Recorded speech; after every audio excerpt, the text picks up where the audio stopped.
Hi, it's Friday. It's 3 o'clock. Welcome to Together Unlocked, brought to you as always by Together 2012. We're a social enterprise led by disabled artists, most of us, but not all, in the main London 2012 host borough of Newham. I'm Ju Gosling, also known as the artist Ju90. I'm artistic director. I'm here in my home studio in Canning Town, Newham, with the artist and activist and our chair, Julie Newman, who's been locked down with me along with her assistant's dog and two cats for almost a year now. We're going to have a party. But first, before we give you more introductions and some audio description and tell you more about today's show, we're going to go over to the other end of our long wheeled virtual sofa, all the way to the West Midlands for some introduction and audio description.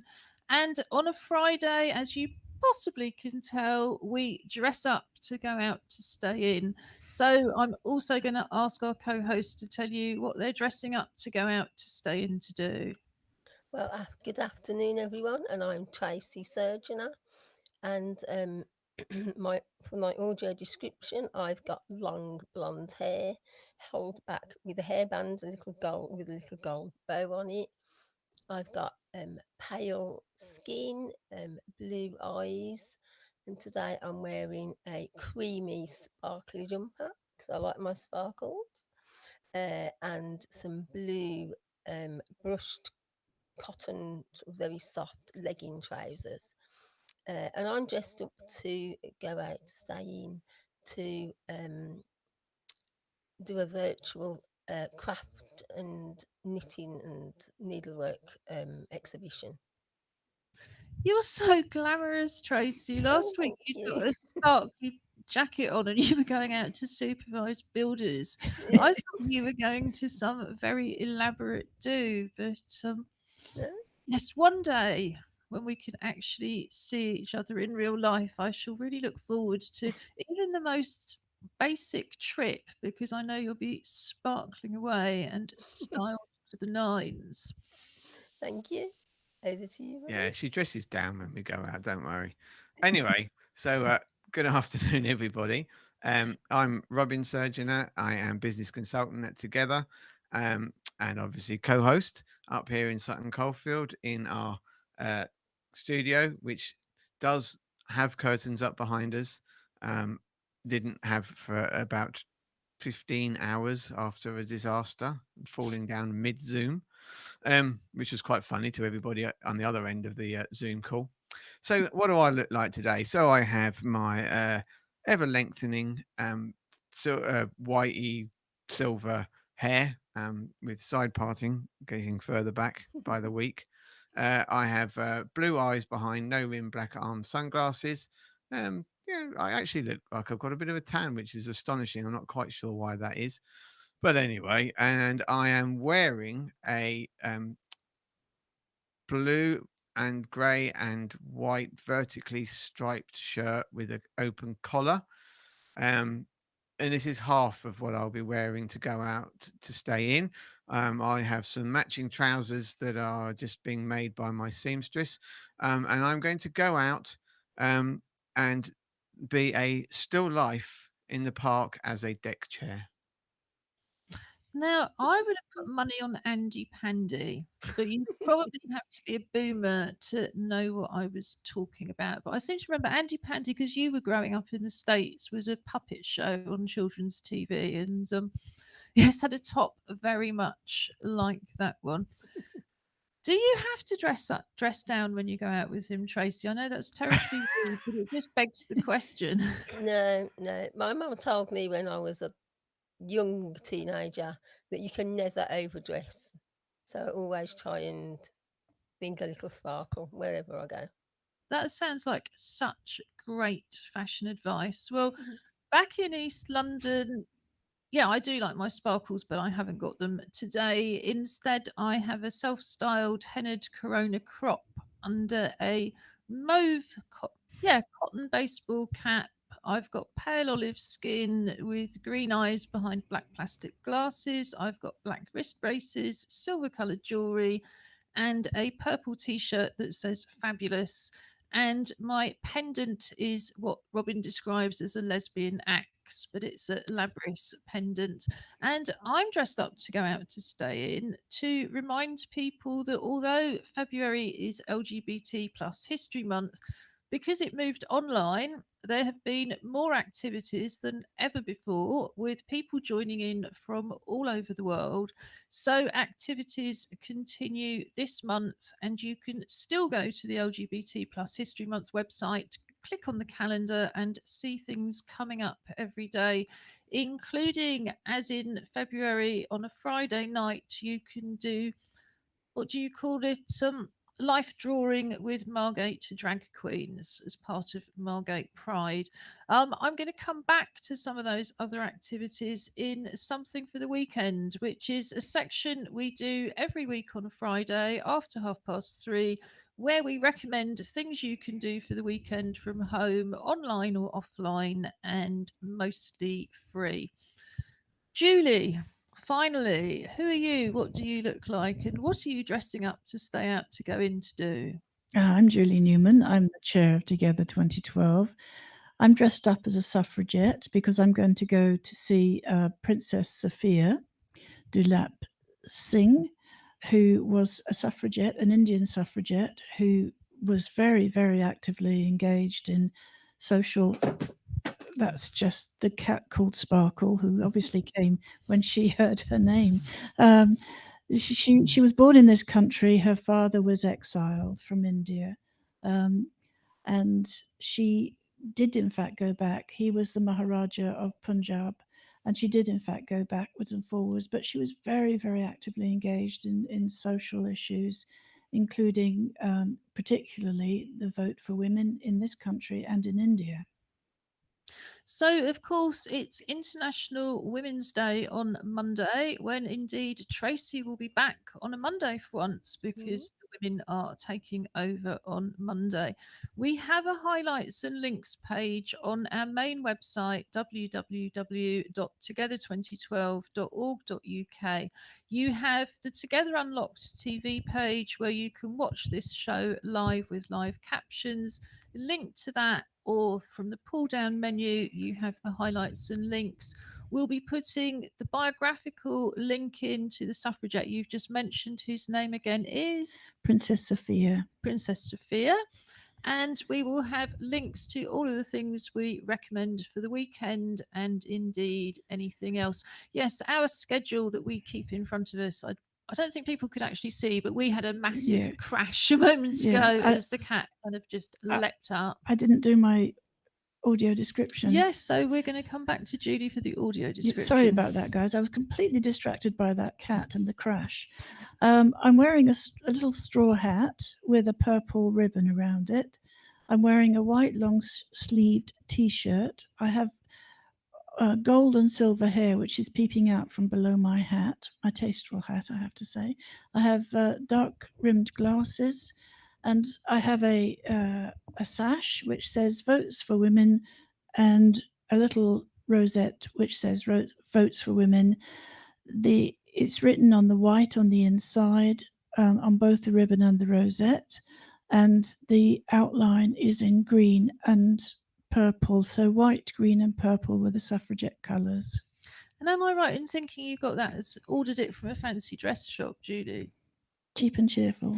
I know. I just love the idea that people are dressing up as suffragettes. It makes such a nice change from schoolgirls, doesn't it? Sorry. Well, it's not classic thing, is it? No, seriously, go to any English fancy dress party. You will find men of a certain age dressed in school uniforms going as St. Trinians.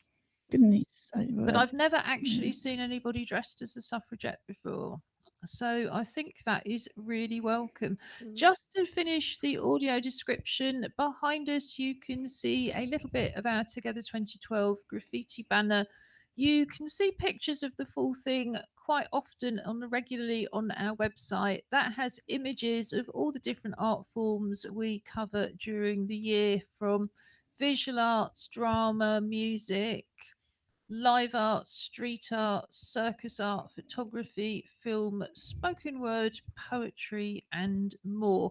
And in front of that and between us, you can see our teddy bear, Tony, who's a little honey coloured teddy bear with a jumper and a sea captain's hat. And he is our representative for this week in the Clockwork Paralympics. We run the Clockwork Paralympics, as you can guess, with clockwork toys every Wednesday, but the winning team get to put a medal on their teddy bear for the week. Our teddy bear, sadly, I think for the third week running, did not get a chance to Yeah. wear a medal, but is still taking part nonetheless in the Well, international virtual. I mean, Jeff would be on display, but he's signing autographs at the teddy bear's picnic in the local woods. Well, as long as he didn't get squashed when the curtains fell down on top of him, that's perfectly good. So, like I say, on Monday, we will be talking about disabled women, women's issues, and all sorts of other things. We'll probably still have our usual weekly update and other features, but very much from a women's perspective. But now we had our own bit of news, which we are finally getting vaccinated tomorrow. So we are very, very excited about that. The home vaccine team has got to us, perhaps not as quickly as they'd intended. And I think that's one of the things that I just wanted to chat about, particularly for people who are listening from Newham. I understand there were originally supply problems in London. So London is actually, I think, statistically quite a way behind other parts of the country. They just didn't have enough vaccine. But those problems have not only been sorted out, they seem to have a lot more vaccines coming. They're expecting to be able to kind of speed the process up. We're having a home vaccine, and that's all been very straightforward. I won't say it was straightforward to organise, because I think if you're housebound, nothing ever is. But it's going to be straightforward when we get it. And I think they reckoned they would be in and out and able to vaccinate us both as shielders within less than a minute by the front door, which I thought was really reassuring. But you've both been vaccinated already at centres, haven't you? And how Yeah. did that go? I mean, it was super smooth. It was a really streamlined process, wasn't it? It was. I mean, I went with our son Joshua because we were called in before Robin, and I sort of lost my social skills when I went out. It been so long that I was a bit anxious to go. But when we got there, there was only me and Joshua, and I think there was one other person in front of me. So she went up to the desk, and then there's a guy behind her waving at me, and I thought, "Oh, where do I go? Where do I go?" I actually tried to get past the woman that was in front of me because I thought he was calling me through, and he's like, "No, no, stay there." And I'm thinking, "What am I doing?" So I got a little bit confused and a little bit flustered. And I think that was simply because it had been a year since I'd been out the house. I thought, what am I doing? I wouldn't normally try and go round somebody else, you know. But So yeah, it was very smooth. Went in, asked me a couple of questions. Went in. I really didn't even feel it, you know, and had absolutely no side effects at all, which was great. Yeah, so it was very smooth. well, obviously they learnt from Tracy coming, and there were no strange people giving directions like ground control staff. And when I got there, I mean, it really was. The obviously you got to arrive, you get given. So the only actual contact really was a card that you get, which is your inoculation record card, and that's come out of a pack, and then so. And then literally it was went round went to a space, loads and loads of space. I mean, again, there was maybe 3 or 4 people in, and it's the town hall, where they do functions and stuff. So it's a massive space. And then each of the, there was kind of each bay. They were actually seemed to only be using every other bay, but each bay was probably 12 foot by 12 foot. So absolutely loads of space. Literally, it was in. Have you had any symptoms in the last week? Has anyone in your family had any symptoms in the last week? No. Okay, fine. Bang. Bye. go, and then there's a waiting room, and again, in another of the reception rooms in the town hall, very, very spaced, but their throughput was it was obviously really, really paced, so that you had your injection, and then you had to wait for 15 minutes, and then you got moved out, and in that time only two people, so there was only ever three people in that room, and they'd got two rooms because there were two vaccines. So I had the Pfizer vaccine, and then the other vaccine, that the AstraZeneca one, was being done in a different line. But then the waiting area for those two, and they've got all tapes on the floor. It's a bit like a London tube map. For those that know what they look like, lots of coloured lines, and the Pfizer was a yellow line, and the AstraZeneca was a blue line, and you followed your line, you went to your room, and then went outside and left. Yes, I mean, there's been concerns in Newham, and of course, I have shared them, that the advertising has all been about the Nightingale Hospital being turned into a vaccination centre. And the Nightingale Hospital London is really the Excel Conference Centre, which is about half a mile away from me. And it's just not very connected to the rest of the borough. It's connected to Stratford, where there's another mass centre, but it's not connected to the rest of the borough. And I think what's been really helpful to learn this week, but hasn't been publicised enough, is that actually, if you live in Newham, there's lots of other options. You do not have to go to the Olympic Park or to Excel. There's a number of pharmacies who are giving out the vaccine. There's some health centres giving out the vaccine. They're taking the vaccine. I think they did a session in mosques. So there are lots and lots of different options, because of course, if you've never been to Excel and you don't know how to get there, and it is a very, very big space, I can quite, we've always been on the home list, so it wasn't an option for us, but I can quite see why people were put off. But I think they were saying there's over 16 centres now through the borough where you can get access to the vaccine. So it really should be possible, if you haven't been vaccinated already and you've been called, to make an appointment that suits you. And they are, again, being much more flexible now about who needs to be treated at home. So you don't have to be on the housebound list. You can say, look, actually, there are really important reasons why I can't leave the house. You might be shielding, you might be in a support bubble with somebody who can't be vaccinated for health reasons, but they will be flexible. So I was really reassured about that. But moving on, of course, the other thing that's happening on Monday, besides International Women's Day, is back to school. I like the timing. All these mums finally get liberated on International Women's Day. But how is it impacting on you as parents with the introduction of school testing? Yeah, I'm. What's going to There's be some happening? positives and negatives. I think it's good that they're going to introduce this. And they're trying to start with start again with a fresh sort of slate. That so, for example, for my brother, his daughter goes back. She's going because they're doing a phased return, so they can test different years. So she's got to go on Wednesday, have her test. Then, as long as it's clear, she can go back into school on Thursday. And they're doing that with each year. They're taking 1 year each day to check, which I think is great, because there were just so much disruption with one child in the class had got it, so the whole year had to be off, and they'd spend 10 days at home and then go back, and then something else would happen, and they just couldn't get into it. I think it was really difficult for young people, to go into school for 2 weeks, be out again, go back in. You just couldn't focus on anything in particular. Our daughter, however, she has got to go back on Monday, and I think they're doing the test in school. Yeah. So next There's no, week like, separation. they're having up to 3 tests, what they call these lateral flow tests. Oh yes, I've read about that nationally, that they were having all of them having tests in school next week and then having to bring it home.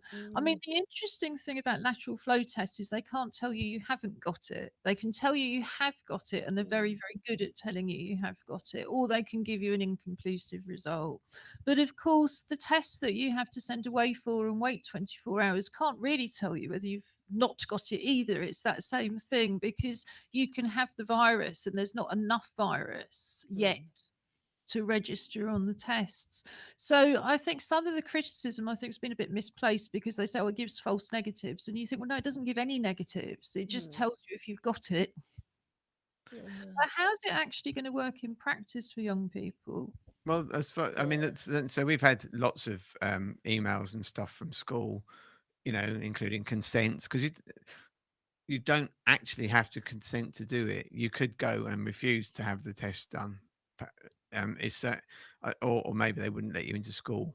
But the way it reads is that the next week they will do tests in school, so the pupils all learn how it's going to work properly. And then, well, they haven't actually said what they're going to be sent home with, but the information is they will be equipped to take tests up to 2 a week, or at least 2 a week, till such time as they decide they don't need to do that anymore. So at least it does, and if somebody, the good thing is, not that it's ever good testing positive, but it does mean that if somebody can test positive at home, they're then not taking that infection unwittingly to a cohort of uninfected people and potentially infecting them.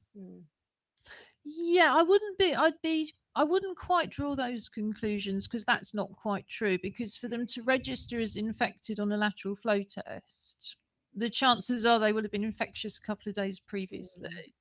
And that's one of the problems, that COVID's like flu. You get it, you're able to pass it on before you get any symptoms. That's the only thing the two have in common, really. But it certainly helps to minimize it. Yeah. And I think that's the key thing. It can pick, if you're definitely positive, the test can pick you out. But again, if you're only doing it twice a week, you might have registered for the last 2 days, but you hadn't taken a test. So you could have been in school for a couple of days really infectious already. So yeah, I think it's about understanding the limitations, understanding how useful they are potentially, but they are limited. And I mean, is it like, because I think one of the things about shielding is we are shielded in a way, because there are people who go to work who are used to having to take these tests 2 or 3 times a week. But I've never had to stick one of these things up my nose, as it were. Do you have to do that for all of the tests? Are the young people going to have to be? That's what we don't know. Actually, that's the bit of it. I think I don't. Yeah, it is that they haven't kind of divulged what is going to be expected to happen at home. I mean, both. I think actually Joshua, Emily, and I have all had actual COVID tests, from having had hospital visits, and they're the ones when they kind of stick it up your nose, well, back of your throat first, thankfully, and then up your nose.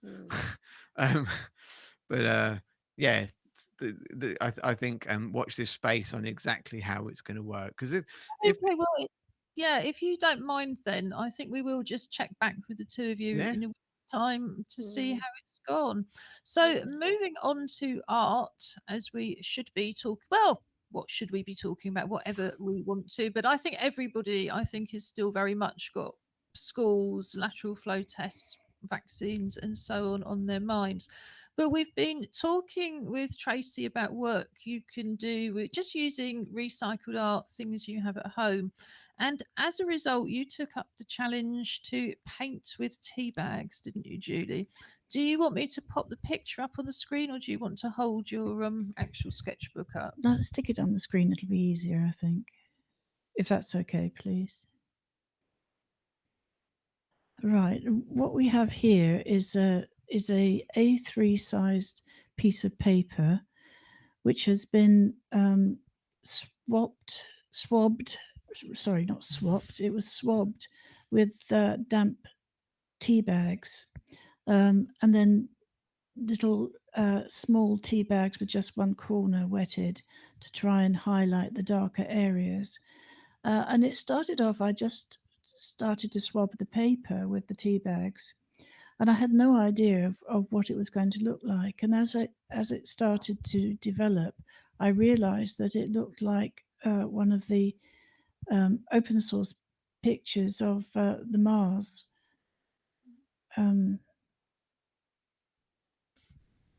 Sorry, Ginny, carry on. The Mars landscape from the Perseverance exploring little machine. So I started to work with it with a little bit of watercolors, and I realized that there's a limit to how successful that's going to be. So I'm going to use my pastels. I think I've got a little box of just cheap and cheerful pastels. They're traditional pastels. Are they oil pastels or other pastels? I'm not Then an it expert, doesn't as you actually know. say, and I was wondering that myself. They're just says pastels. They're In that carré case, I think they're pastels. not oil pastels. No, I don't think they are actually, because they seem to. I've used them for other things, and they seem to go well with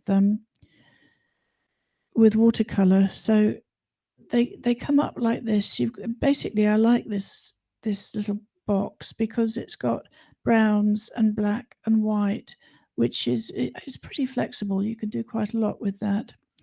So I'm going to use that to just outline some of the things that I started to outline in watercolor. As I say, this is cheap and cheerful. I've had it for donkey's years. When I came into lockdown over at Jew's house, it was one of the things I picked up because it's so small. It's so easy to put in. Also, I have a little mobile Winsor and Newton art watercolor set, which again I picked up cheap and cheerful off of eBay some years ago. Do you want me to hold your mic a sec? Yeah. It's a traveling set, so the top comes off. You can use that for water. It opens up. There's a little brush which you put together like that. So it's actually quite a fine brush. It's got inside it's got a water bottle which you can fill the water up with. And then on the other side,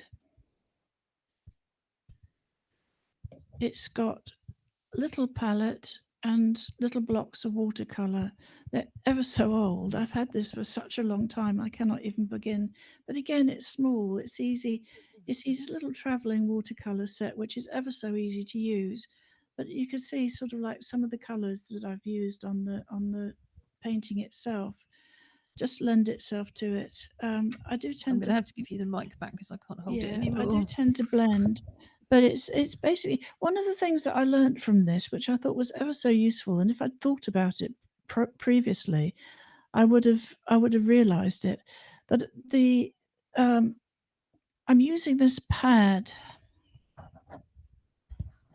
and you can see it's got the little spirals that the paper fits into. The difficulty with this is that because I'm using the pad, I couldn't stretch the paper. So I spoke to a friend of mine, Tony Malone, who's our artist that designed our logo, and said, is there any way that I can do this without having to stretch it? And what he's recommended is a block of watercolor paper. And he says that's what he uses so that he doesn't have to worry about the stretching. So I went online and I had a little search, and I've got a block of watercolor paper coming, which I got in the sales. I think it's already in quarantine from yesterday's deliveries, actually. But yeah, and I think the other thing we found at Art Club, because which we no longer run in a physical venue at the moment, but would usually on a Friday morning we would have 2 hours drawing and painting session, is using just an ordinary water spray and just spraying the paper, which you can do it still being on the block.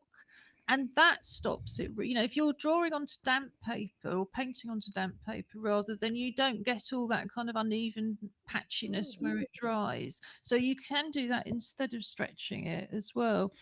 I imagine you could actually dilute the tea bags and use the tea juice. I don't know what else to call it. Tea juice, I suppose, or tea, just plain tea. You could use that within the spray and actually make sure that you've got a nice uniform finish to it. Well, yes, actually, if you're washing, it's not quite going to have a wash effect. But, you know, again, you know, sometimes I certainly find that the small movements are a bit easier for my wrists. So I might even try the sort of squirting stuff. But that's great, Julie. Have you thought, are you going to put a little lunar module or Mars module landing on it? Or is it going to be strictly outer space? As yet undefined. I just thought, well, I've been very interested. There've been 3 Mars expeditions, sort of like that, all reached Mars in the same month. I suppose because of where it is at this particular point in time, in terms of the rockets getting there. And it's just been fascinating. There's been so much information on Mars, which was never there previously. Great. Well, we'll look forward to seeing how that picture's coming along. Now I'm going to put on a short video that will tell you more about our Join In From Home program that you can find on our website.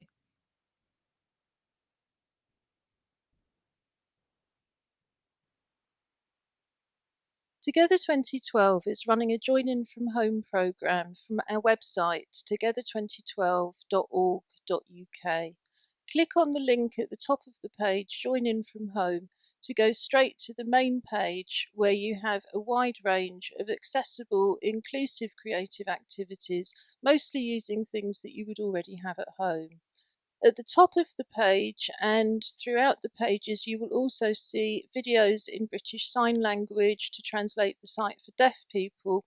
These videos can also be useful if you have difficulties reading and you simply want to hear more of the content. The Join In From Home programme is based on the activities that we would usually be running in East London. So, for example, we have an arts club which usually operates on a Tuesday with craft-based activities and on a Friday morning for drawing and painting. Here you can join in with the arts club's Hands project and celebrate your uniqueness and membership of the human race. There are full instructions on the linked page here. But essentially, we invite you to draw around your hand on a piece of card. It could be an old cereal packet. Cut the shape out, turn it over, and decorate it with anything you would like to do. It could be paints, crayons, glitter, collage, beads, leaves, anything you can think of. Photograph your hand or hands and send it to us at tv@together2012.org.uk. We'll add it to our video installation and share it on social media. Our music club usually meets on the first Friday of each month. We have an open mic session and we invite everybody to play along with percussion instruments. So here you can learn how to make your own percussion instruments from recycled materials.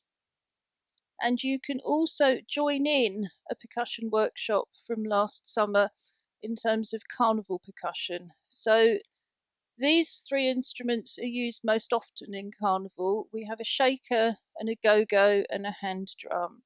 So this is how to make a recycled shaker, a recycled go-go, and a recycled hand drum.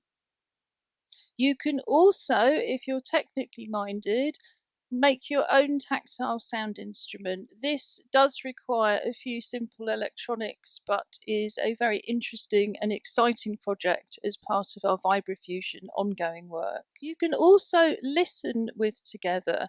We have Spotify playlists created by Robin Surgener, also known as our TV presenter Angry Fish, and we also have 2 classical music playlists from Bournemouth Symphony Orchestra, including one that's uniquely suited to people who are feeling very unwell.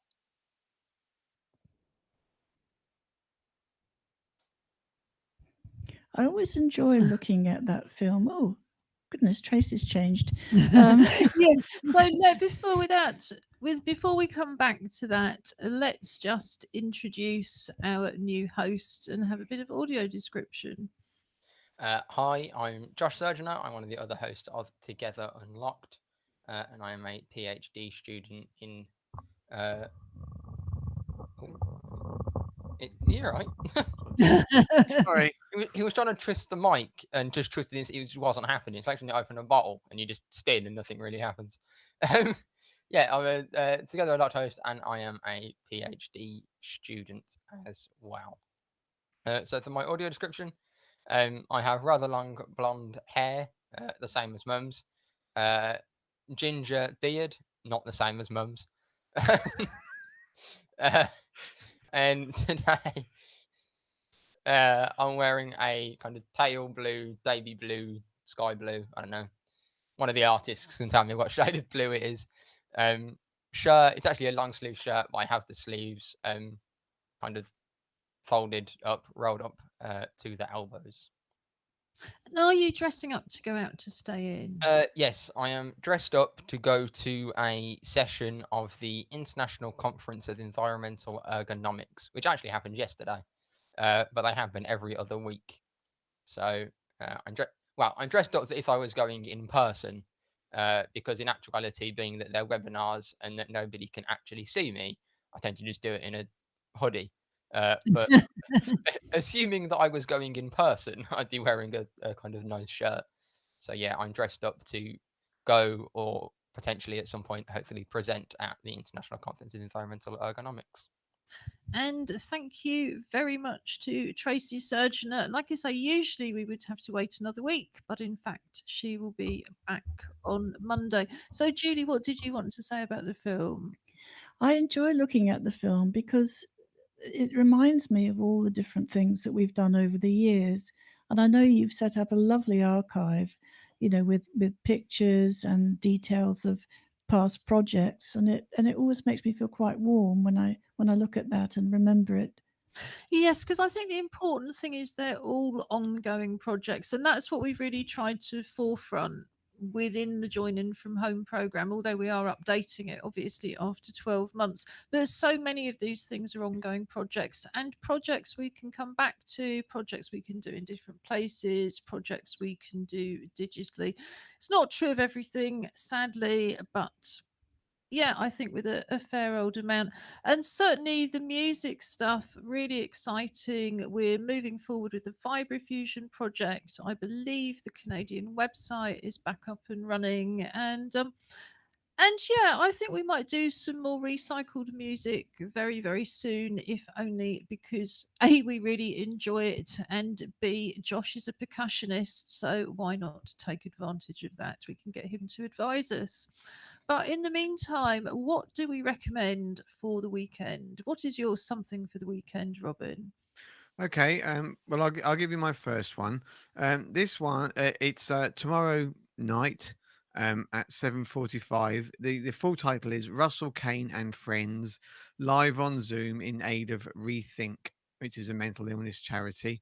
Um, I mean, Russell Kane, if you're into stand-up comedy, Russell Kane is an extremely well-known comic and host of comedic events. It is an online event, obviously.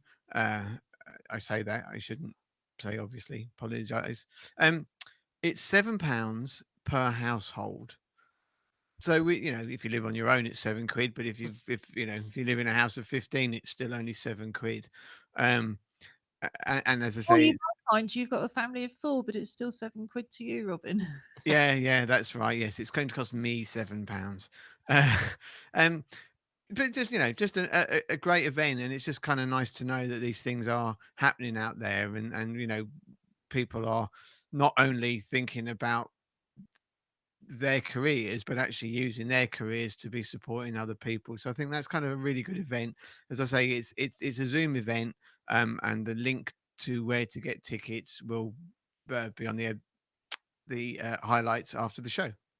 It certainly will, and that should be up by about 5 o'clock. Josh, what have you got to recommend? I had a few different things. One of which is two different things, but in the same topic. So I'll do both of them together. Which this weekend there are two different TEDx events. Who that don't know what TED Talks are, they're kind of three online. I mean, they in person as well, but they put everything they do is online for free. And they're kind of presentations or talks or kind of sessions on anything and everything you can think of, and they're normally really, really interesting. And what TEDx is, in order to kind of expand what they could do, they're kind of local, self-organized versions of TED events.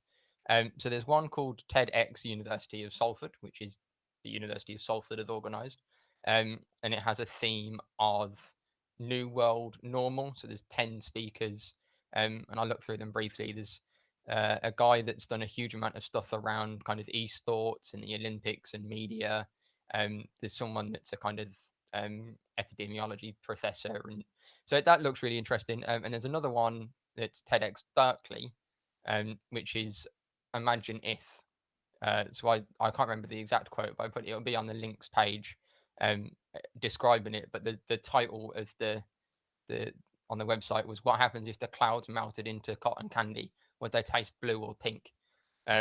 So it's kind of that sort of idea, and then it talks about kind of things to solve medicine and human rights and global climate crisis and things. And Berkeley's always been the radical end Yeah. of the University of California, hasn't it?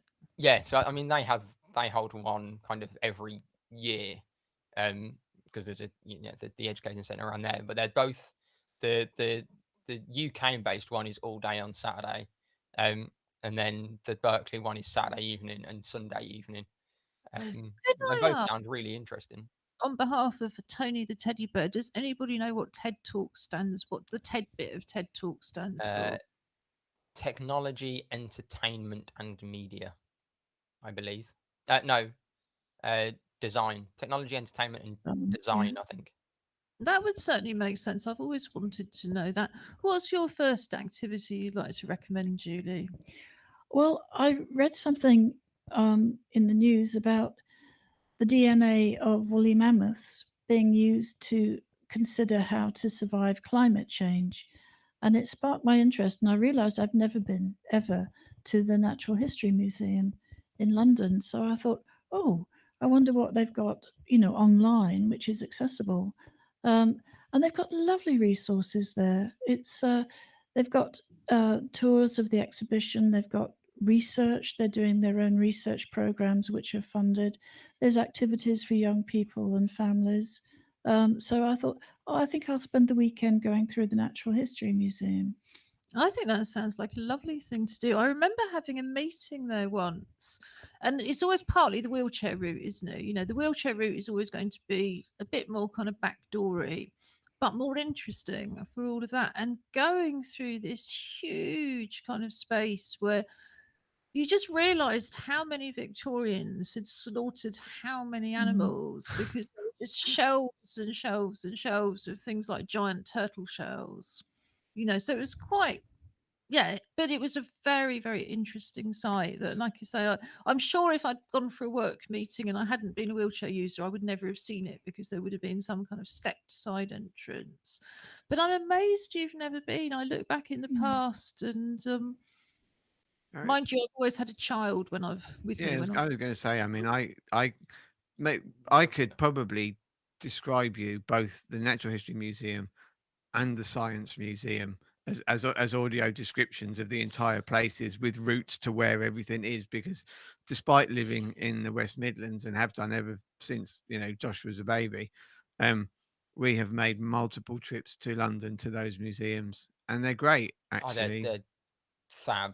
I mean, having literally been since I was I mean, I'm not that much bigger now, to be fair, but since I was much younger, and then going a few years ago, like as a grown up on a family trip, I still love it, and it's still so interesting.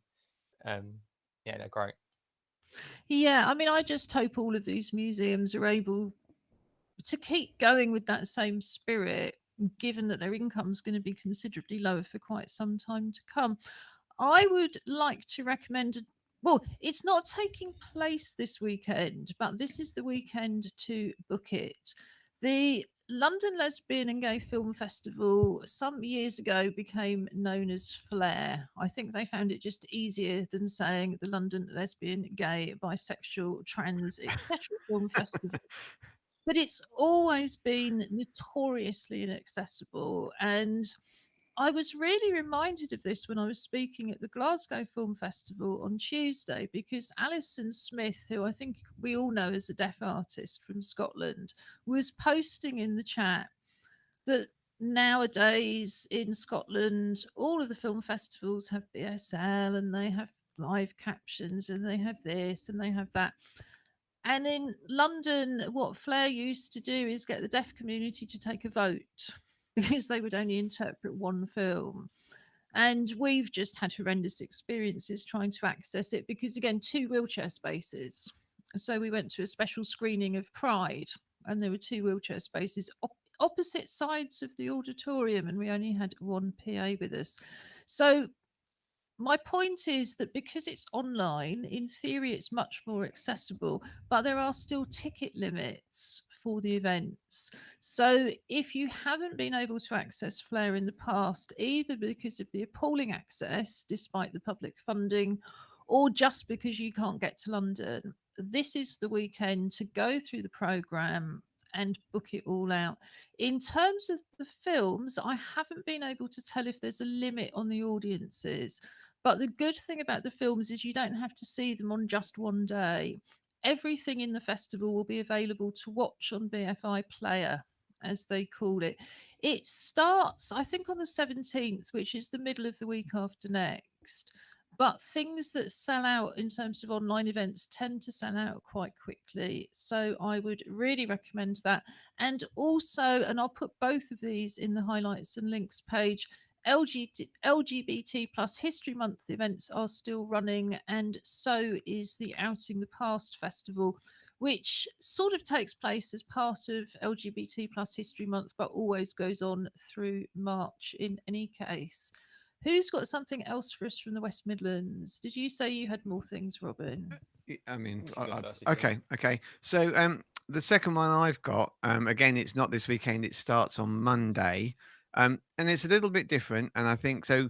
If you are either a disabled person aged between 10 and 18, or you are the responsible person for a disabled person aged 10 to 18, this is for you. It's called the Unify Youth Dance Sessions. Basically, it's a 4-week program running once a week on Monday from 4:30 until 5:30. But it's an inclusive creative dance workshops. It was completely new. I was just fleshing things up, and there's a small cost. It's £16, so that's £4, effectively £4 a week, to be instructed in this kind of group workshop on creative dance. It just looked really interesting. Again, there are limited places, I guess, because they're going to be giving direction to people. But as of this morning, there was still 27 spaces. Now, I don't know if that's 27 out of 30 or 27 out of 60. Didn't say. But I just think, it does look really good. And if you're a young person, or you are a young person and you kind of love dance, want to try a bit of dance, and it very much comes across as about it being about your expression as opposed to formal dance moves. I think that was it for me. That was how I certainly interpreted it. So again, there's a little bit more information with that, which I took straight from the web page. And I think, like you say, it's about having a taster as well, isn't it? If you're a young disabled person thinking about taking up dancing, but even if it wasn't for COVID, you think it would be a bit intimidating to make all the arrangements and go along before trying it out. What a great opportunity to try it out at home. The downside is not everybody's got as much space, but I'm quite sure they'll be taking account of that. Did you want to tell us something now, Julie? Yeah, it's just following on from the previous thing. On my tour of natural history museums, I thought I'd slip into the Smithsonian, who have got the most wonderful online resources available. I'd tell you for why, because mammoths weren't the same the whole world over, you know. There are variations of mammoth. And I thought, well, the North American mammoth was bound to be different from the European mammoth. It's the accents. Yes, Yes. so they'll speak a different language. And of course, the Smithsonian is a very famous American museum, but it is due to open a branch in Newham in the next couple of years, just up the road. Well, not just up the road, a fair way up the road in the Olympic Park. So, yes, there's even a local connection there. Josh, I know you had something else to suggest. Yeah, the other one that I had was that tomorrow, I think it's 4 till 5. There's an online kind of virtual tour of Barcelona with a kind of local tour guide. That I guess their job is to do tours, but obviously they're not happening a lot at the moment. Um, it's completely free, but there's an option to donate to the. I think it's like the Washington DC something or other. I think it's an American company that put it together. But it's like if you want to donate, you can do. Um, but yeah, it's a local tour guide. The actual tour itself is going to be in English, and then there'll be an opportunity to kind of ask questions afterwards that the tour guide will respond to. But yeah, it's a tour of the kind of historic city centre of Barcelona. So on the link that's on the highlights page to booking a ticket, it has a whole kind of load of background information of the kind of 2,000 years and it being founded by the Romans and all sorts of stuff. It just sounds interesting because one, the financial barrier of getting to Barcelona, and two, 2,000 odd historical streets aren't known for their wheelchair access. They tend to be quite cobbly, which are it's a bit of a pain. So yeah, it certainly sounds like something that might be interesting. And it's an Yeah. hour, I think. Or indeed, if you're planning to go to Spain the second you're allowed to, it's a good way of checking out Barcelona and deciding whether you would rather be there with the art and the history or on a beach. Mind you, Barcelona's not far from a beach, from what I recall. No, I mean, well, having been there, I mean, the Olympic Park was right, had its own beach backing onto it from my memory, but it also has really incredible summer storms. Um, for those who don't know, Barcelona kind of is in a dip, and it's like a bowl. Sorry, can't wrong way. It's like there's a bowl and there's a ridge runs maybe not the whole way around, but a lot of the way around. And when they have thunderstorms, you can track them around the ridge of the city. It's incredible. So if you're in a, you know, if you're lucky enough to be in a high rise building when that's happening, we were there for a swim event and we all went on the roof, which is always sensible in a thunder lightning storm. Particularly in a wheelchair. Yeah, in the swimming pool. No, we weren't. We weren't. But with your hand in the air. It's Barcelona is a fantastic place. I mean, I would, you know, if I get the chance, I might actually do the tour, having been there, just to remind myself, just kind of why people rave about Barcelona. Yeah, it's supposed to be like I've never been. Well, most of my experience with mainland Spain is I went to Madrid, but I was only there for about an hour because it was a connecting flight, so I didn't leave the airport. I and don't think it But counts. it's got the Gaudis. That's where all the Gaudi I know. sculptures are. So, did Yeah. you have anything else before we wind this section No, up? just I found the list, which I look at every week, and it's got a massive amount of both free and paid for events, and an awful lot of which are family friendly. Great. So we'll pop that up in the highlights and links page. And in terms of paid for, there's an awful lot of artists out there who've lost their income. There's a lot of charities out there that have lost massive amounts of income. So if you can afford to donate, yeah, choose which one you're going to donate to, I would also say. So we're coming to the end of our show. As always, on a Friday, we're going to end up with some live music. And as is very often the case, we have leaned on our very own Angry Fish to provide it. Next week, as we've said, on Monday, we will be celebrating International Women's Day with an all-female hosts and all sorts of special items and special guests. But on Wednesday, the boys will return, the men, and or the boys as we think of them, and we will be back with the pop-up poetry club, the Clockwork Paralympics, Josh's reports into sport and gaming, and much more. For now, I'm going to say goodbye from East London, and I think Josh is going to want to say goodbye, so Robin can get himself ready. So over to you, Josh. Yes, it's goodbye from me, and I'll move so I don't get hit by a guitar. So I'll say goodbye from East London. Have a great weekend. Stay home, stay creative, and stay well.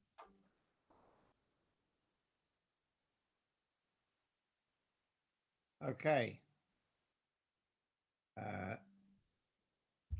So, afternoon, everybody. So this is going to be a song version of the poem I wrote for Poetry Club on Wednesday called Shoes. So this is the musical version of Shoes.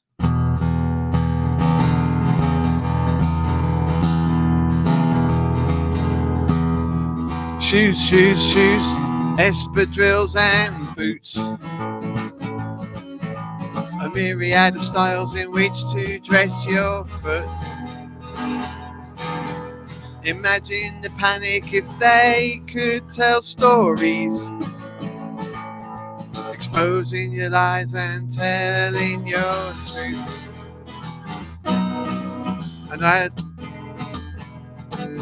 An adornment for every occasion, a medal to wear with pride, a shield to protect and cover and hide the secrets you kept hidden behind toe caps of steel or vulcanized rubber from cut down cows, or reconstituted blubber from fold and bound leaves with pieces of twine, to crocs without teeth and mules without eyes.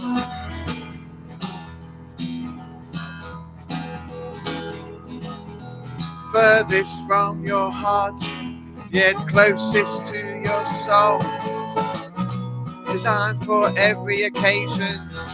But how will you know if your choice of footwear is correct on the day, or whether you care about what other people say? Do your shoes follow rules or defy convention? Are you constantly searching for cultural reinvention? Will you wear your wellies to parties or docks to the beach, or play sport in high heels and wear slippers to teach? Whatever your choice, to rebel or uniform, you'll be judged by the cover of the footwear worn. So I say go naked, at least in terms of your feet.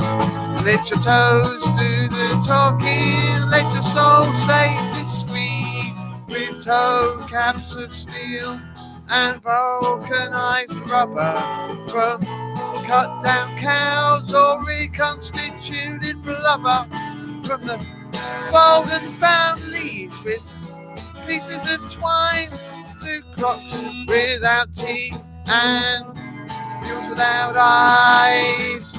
But whatever your choice, to rebel and conform, you'll be judged by the cover of the footwear worn. So I say go naked, at least in terms of your feet. Let your toes do the talking, let your souls say discreet. Oh, what a rubbish bum called. There you go. That was Shoes. Have a fantastic weekend, everybody. Enjoy the Women's International Day show on Monday, and I will be back Wednesday with more hilarity. Bye.